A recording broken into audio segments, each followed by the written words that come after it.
Reels বানালে অনেক সুন্দর হবে।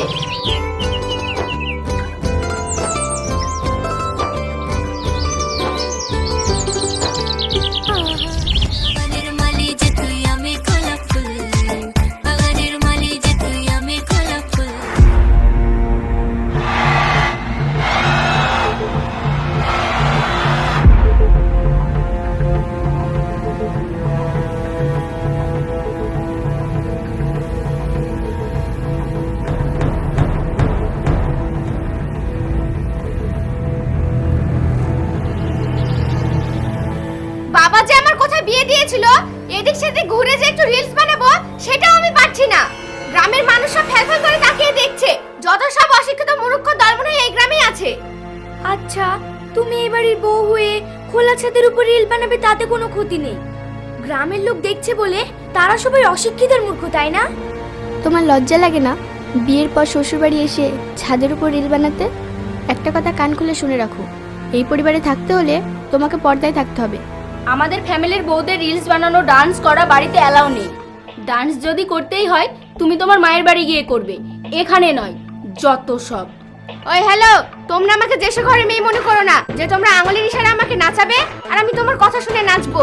You understand? এই মা, তোরা ওকে পারবি না, চুপ কর, আর ঝামেলা করিস না। মা, এতদিন তো সহ্য করেছি, ও যা করেছে তাই মেনে নিয়েছি, আর কতদিন সহ্য করব বলুন? সারাদিন সাজা গোজা আর ইনস্টাগ্রামে ফেসবুকে রিলস বানানো, এছাড়া তো কোনো কিছুই দেখতে পায় না। সারাদিন মোবাইল নিয়ে পড়ে থাকে। আমরা কি একাই বউ? আমরা খাই, ও খায় না? বলেন তো মা, ও বাড়ির কোন দিন কোন কাজটা করেছে? থালা বাসন থেকে শুরু করে ঘর ঝাড় দেওয়া, রান্না বান্না করা, কাপড় কাচা সবই তো আমরা করি মা। কি? আমি ঘর ঝাড় দিব, থালা বাসন মাজবো? তোমরা ভাবলে কি করে? আমি আমার পাপার একমাত্র মেয়ে, আমার পাপা আমার টাকা পয়সা দিয়ে বিয়ে দিয়েছে, আর আমি থালা বাসন মাজবো? এই বাড়ির থালা বাসন মাজার জন্য আমার পাপা এতগুলো টাকা দেয়নি, বুঝেছো? আমার এখানে যা ইচ্ছে আমি তাই করব, নাচবো, গাইবো, সাজবো, তাতে তোমাদের নাক গলানোর দরকার নেই। এটা তোমার বাপের বাড়ি না যে তুমি যা করবে আমাদেরকে দাঁড়িয়ে দাঁড়িয়ে দেখতে হবে। আরে ছাড় না মা, আপনি চুপ করুন। গ্রামের লোকে শুনলে কি বলবে বল? শুনুক গ্রামবাসীরা, বড় লোকের মেয়েকে বিয়ে করলে ভবিষ্যতে কি কি হতে পারে সেটা ওদের জানা দরকার। ওই হ্যালো, আমার ফ্যামিলি তুলে তোমার কথা বলার সাহস হয় কোথা থেকে? তোর বাবা যেমন ফকির, ফকিরের মতনই থাকবি। You understand? তোমাদের মতো ফকিরকে আমার পাপা এক হাতে কিনবে আর এক হাতে বেচবে। যেমন ফকির তেমন ফকিরের মতনই থাকবে, একটাও কথা বলবে না তুমি। তোরা এবার চুপ কর না মা, আমি আর পারছি না। দাঁড়ান না মা, আজ বড়লোকের মেয়েকে সুযোগে পেয়েছি, আর বড়লোকি ঘ্যামান আজ বন্ধ করে দিচ্ছি। ছোট বউ, আমি তোমাকে জোর হাত করে বলছি, বন্ধ করো এসব। মা, আমার সামনে হাত জোর না করে ওই বড়লোকের মেয়ের সামনে হাত জোর করে বলুন ও যেন নেক্সট টাইম রিলস ফিলস না বানায়। এই বাড়ির মান সম্মান আছে, সম্মানটা যেন ধুলোই না মেশায়। আমি তোদের দুজনকে বলছি, তোরা এবার চুপ কর।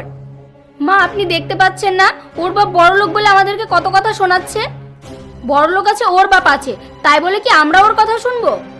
উফ, ঠিক আছে মা, আমি অশিক্ষিত মূর্খদের সঙ্গে কথা বলতে রাজি নাই। আমি এখন চা খাবো, ওকে চা বানিয়ে দিতে বলুন।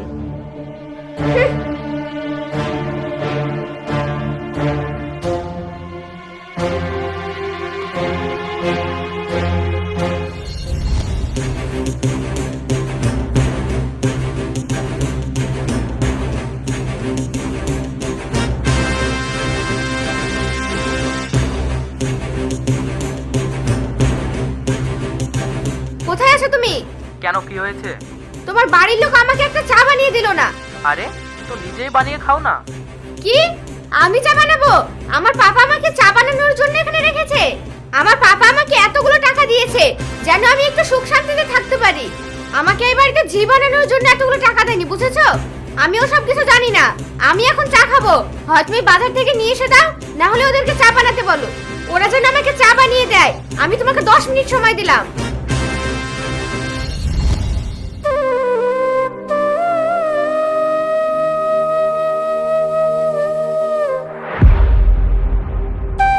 ওকে এক কাপ চা বানিয়ে দিই, যদি ওর মাথাটা ঠান্ডা হয়।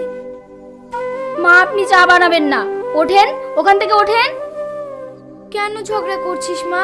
এক কাপ চাই তো বলেছে, বানিয়ে দিই না। আমি বললাম না আপনি চা বানাবেন না তো বানাবেন না, বাস। তাহলে তুই বানিয়ে দে মা। আমি বানাবো না। ওর বাপ টাকা দিয়েছে বলে ওর এত অহংকার। ও যদি ভালোবেসে বলতো ওকে চা কেন, আমি ওকে শরবত বানিয়ে দিতাম। হ্যাঁ মা, যার গুণ আছে তার জন্য আমরা সব করব। কি বললে ইডিয়েট? ও তোমরা ভাই ইংলিশ কি করে বুঝবে? তোমরা তো অশিক্ষিত মূর্খ। তোমার বাপ আমাদেরকে চাকর রাখেনি, ওকে? তাই তুমি যখন যা বলবা তাই আমাদেরকে করতে হবে। তুমি চা খাবে বলছিলে না, যাও নিজে বানিয়ে খাও। ওরে মা, তোরা ফালতু ফালতু ঝগড়া করছিস কেন? 1 কাপ চাই তো বলেছে, দে তুই বানিয়ে দে। ওকে 1 কাপ চা তো দূরের কথা, ওকে 1 ফোঁটা জলও দিব না। ওর বাপের টাকার গরম যতদিন না কমবে ও ততদিন নিজেই বানিয়ে খাবে। মা, আমি অশিক্ষিত মূর্খদের সঙ্গে কথা বলতে চাই না। আমি শুধু এতটুকুই জানতে চাই আমার জন্য চা বানাবে কিনা। বানাচ্ছি। মা, আমি যখন বলে দিয়েছি এ বাড়িতে কেউ কাউকে চাকর রাখেনি। আমি যখন বলেছি আপনি চা বানাবেন না তো বানাবেন না, বাস। আচ্ছা হ্যাঁ, ঠিক আছে, আজ আমিও দেখছি। আজ আমি তোমাদের সবার ক্লাস নিব। ওয়েট, আমার সঙ্গে তোমরা পাঙ্গা নিতে এসো না। আজ আমি তোমাদের সবাইকে দেখে নিব। বড় লোকের মেয়ে, আজ আমিও দেখছি তুমি কত উড়তে পারো।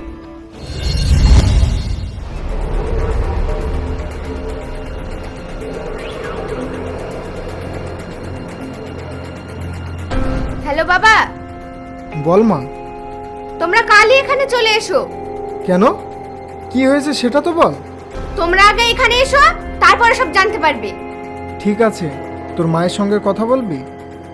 না, আমার এখন মুড ভালো নেই। আচ্ছা ঠিক আছে, আমরা কালই আসছি।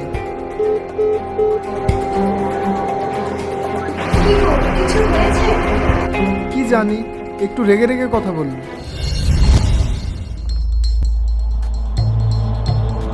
বাবা, এইসব কি শুনছি বলো?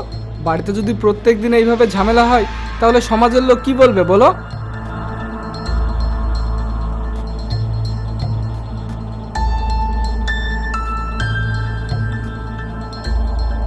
এই তো চলে এসেছে। বাবা। হ্যাঁ বল। ভাই, বাড়িতে কি হয়েছে আর এত ঝগড়াঝাটি হচ্ছে কেন? তোর বউ যদি প্রতিদিন এই বাড়িতে ঝগড়াঝাটি লাগিয়ে থাকে তাহলে কিন্তু আমি বাড়ি থেকে চলে যাব। কেন, কি হয়েছে মা? কি আর হবে, আমি পাপ করেছিলাম তাই আমি সাজা পাচ্ছি। মানে? আমরা তো অশিক্ষিত মূর্খ। তুমি তোমার শিক্ষিত বউকে গিয়ে জিজ্ঞেস করো কি হয়েছে। রিয়া, রিয়া, রিয়া। কি হলো? এত চিল্লাচিল্লি করছো কেন? বাড়িতে কি হয়েছে গো? আমার মুড ঠিক নাই। কেন? তুমিই বলো। আমি ছাদে রিলস বানাই, তাতে এরা কেন জ্বলে?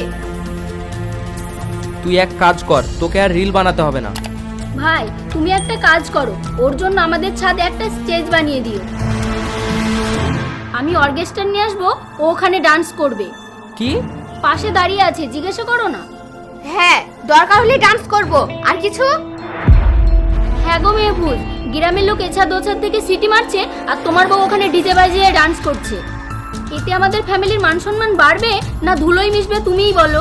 শাট up, you literally woman. You shut up, illiterate woman. Don't want to talk to a fool like you. You shut up, shameless woman. Even I don't want to talk to a crazy woman like you. I am done with this. What illiterate? What do you think? You are more educated than me in this house. I am more educated than you. Did you understand? আরে আমি তোমার থেকে বেশি পড়াশোনা করেছি, বুঝেছো? কিন্তু তোমার মতো আমি বড়াই করি না। কেন জানো? কারণ আমার স্বামী অশিক্ষিত, আর সেটা আমি নিজে জেনেও আমি অশিক্ষিত হয়ে থাকি। কারণ আমি যদি তোমার মতো ইগো দেখাতাম তাহলে সেটা দেখে আমার স্বামী কষ্ট পেত। আমি চাই না সেটার জন্য আমার স্বামী কষ্ট পাক, বা আমি কখনোই চাইনি আমার জন্য আমার স্বামী হার্ট হোক। আরে যারা শিক্ষিত হয় না তাদের মধ্যে কালচার থাকা দরকার। মেয়েদের মুখে এসব কথা মানায় না। তুমি না আমাদেরকে সব সময় ছোট নজরে দেখো। যেদিন থেকে তুমি আমাদের বাড়ি এসেছো সেদিন থেকে তোমার কাপড় কাচা থেকে শুরু করে কি না করেছি বলো? সকালের চা থেকে শুরু করে রাতের ডিনার পর্যন্ত সমস্ত কিছু এগিয়ে দিয়েছি তোমাকে।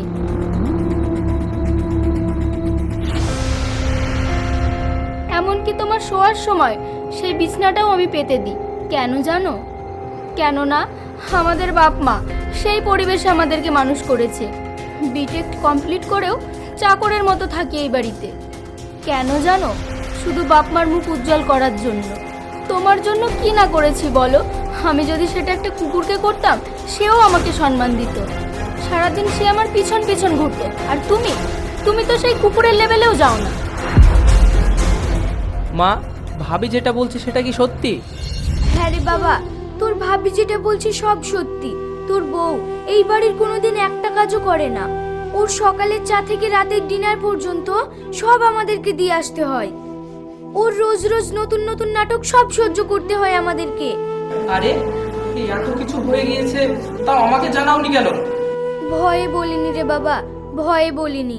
যদি না কোনোদিন ঝামেলা লেগে যায়। বাবা, আমি তোকে বলেছিলাম বড়লোক বাড়িতে বিয়ে করিস না।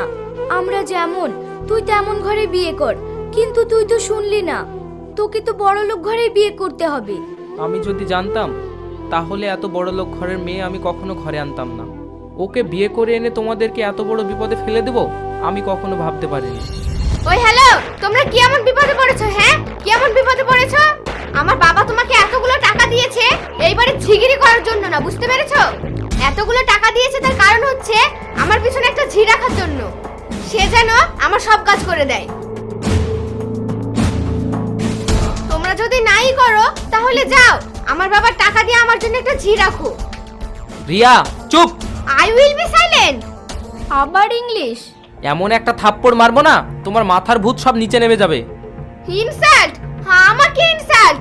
ওয়েট, আমি আর এক মুহূর্তই বাড়িতে থাকবো না, এক মিনিটও না। হ্যাঁ হ্যাঁ, যা নিকাল এই বাড়ি থেকে। ওই হ্যালো, এমনি এমনি চলে যাব? তুমি ভাবলে কি করে? হ্যাঁ, আমার পাপা যতগুলো টাকা পয়সা দিয়েছে তুমি এক্ষুনি আমাকে ফেরত দাও। আমি এক্ষুনি এই মুহূর্তেই বাড়ি ছেড়ে চলে যাব। ওকে ডান। তোমার বাবার সঙ্গে আমি যতগুলো টাকা নিয়েছিলাম সব আমি এক্ষুনি ফেরত দিচ্ছি। তবুও তোমার মতো বদমাশ মেয়েকে আমি এই বাড়িতে রাখবো না। বেরিয়ে যাও, এক্ষুনি বেরিয়ে যাও। আরে দাঁড়াও দাঁড়াও ভাই, ওকে এত সহজে ছেড়ে দেব? 1 বছর থেকে আমরা ওর পেছনে চাকরের মতো খেটেছি। এখন 1 বছরও আমাদের পেছনে চাকরের মতো খাটবে। তারপর ওর বাপ যা দিয়েছে সেগুলো নিয়ে ও চলে যাবে। ওকে ফাইনাল, এক্ষুনি আমি আমার বাবাকে ফোন করছি, তারপর আমি তোমাদের সব বাড়িতে দেখে দিব।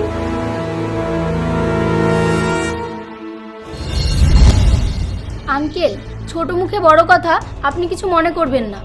আপনি আপনার মেয়ের বিয়েতে টাকা পয়সা গয়নাগাটি কিসের জন্য দিয়েছেন আমি কি সেটা জানতে পারি? কেন মা, কি হয়েছে? আপনার মেয়ে আমাদেরকে সব সময় ছোট করে। আমি যে ওর বড় কোনো সময় রেসপেক্ট করে না। ওর কাপড় আমাদেরকে দিয়ে কেচে নেয়, ওর চা থেকে ডিনার পর্যন্ত সমস্ত কিছু আমাদেরকে দিয়ে করিয়ে নেয়। নিজের হাতে কোনোদিন কিচ্ছু করে না। 3 টাইম খাওয়া দাওয়া আর মোবাইলে রিল বানানো, এছাড়া ওকে কোনো কাজ করতে দেখি না। আপনি কি এই জন্য ওর টাকা দিয়ে বিয়ে দিয়েছিলেন যে আমরা ওর দাসী হয়ে থাকি? না না, এটা তো আমি কখনো চাইনি। ওকে আমি ভালো শিক্ষা দিয়ে বড় করেছি, যেন শ্বশুর বাড়ি গিয়ে সকলকে সম্মান দিয়ে কথা বলে, সবাইকে রেসপেক্ট করবে, সবাইকে সম্মান দিবে, সবাইকে এক নজরে দেখবে, এই জন্য। কিন্তু তুমি যেটা বলছো এটা তো আমি কখনো চাইনি। আঙ্কেল, আপনার মেয়ে আপনার কাছে যতটা প্রিয়, আমিও আমার বাবার কাছে ঠিক ততটাই প্রিয়। দেখুন আঙ্কেল, এই বাড়িতে থাকতে হলে আমরা যেরকম থাকি ঠিক ওইভাবে থাকতে হবে ওকে। আমরা কিন্তু ওর ঝিগিরি করার জন্য এই বাড়িতে আসিনি। এবার আপনি বলুন ও কিভাবে থাকতে চায়, আমাদের মতো নাকি ওর মতো? হ্যাঁ ভাই, আমার বড় বৌমা যেটা বলছে সেটা ঠিকই বলছে। আপনার মেয়ে এই বাড়ির সবাইকে কুকুর বিড়াল বানিয়ে রেখেছে। না না, এতে আমি একমত নই। পাপা, ওরা তোমাকে যেটা বলবে তুমি সেটা শুনবে নাকি আমার কথা শুনবে? বল, তুই বল শুনি। দেখো পাপা, আমি এইসব অশিক্ষিত মূর্খদের সঙ্গে থাকতে চাই না। তুই কি বলছিস মা? হ্যাঁ পাপা, আমি ঠিকই বলছি। আচ্ছা, লাস্ট পর্যন্ত তুই এত বড় সিদ্ধান্ত কিভাবে নিলি? হ্যাঁ পাপা, আমি এইসব গরু ছাগলদের সঙ্গে থাকতে চাই না। এরা আমাকে সব কথাই নালিশ করে, আমি এত নালিশের মধ্যে থাকতে পারবো না। মা, সংসারটা কি তোর ছেলে খেলা মনে হচ্ছে? এটা তো লাইফ। ডোন্ট ওয়ারি পাপা, আমরা এদেরকে যতগুলো টাকা পয়সা দিয়েছিলাম আমরা আবার সব রিটার্ন নিয়ে নিব। Riya, are you mad? Relax papa, আমি সিদ্ধান্ত নিয়ে ফেলেছি, এটাই ফুল অ্যান্ড ফাইনাল।